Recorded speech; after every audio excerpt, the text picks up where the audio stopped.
So, sustainable growth rate. What is the sustainable growth rate? So, the company which usually on what rate it grows, the maximum rate of growth in sales that can be achieved at the given level of the firm profitability.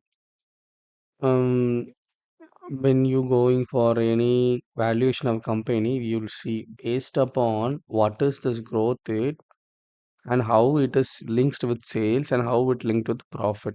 So these all linked in sustainable growth rate.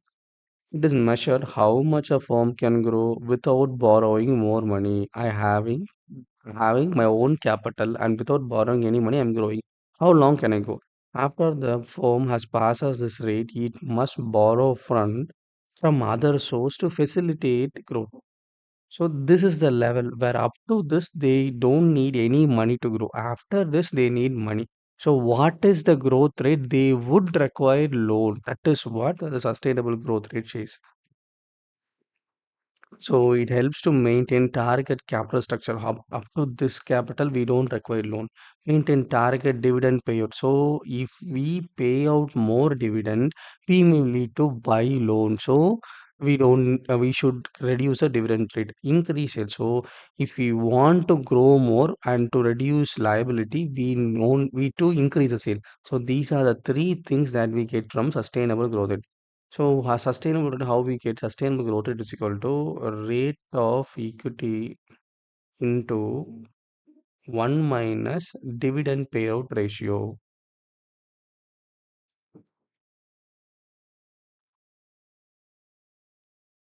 So, how we find this sustainable growth rate?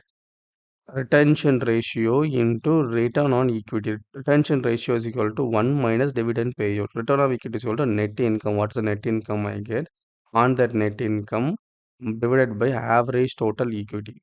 So net income is profit after tax divided by number of shareholders. Number of shareholders we have into 1 minus dividend payout ratio.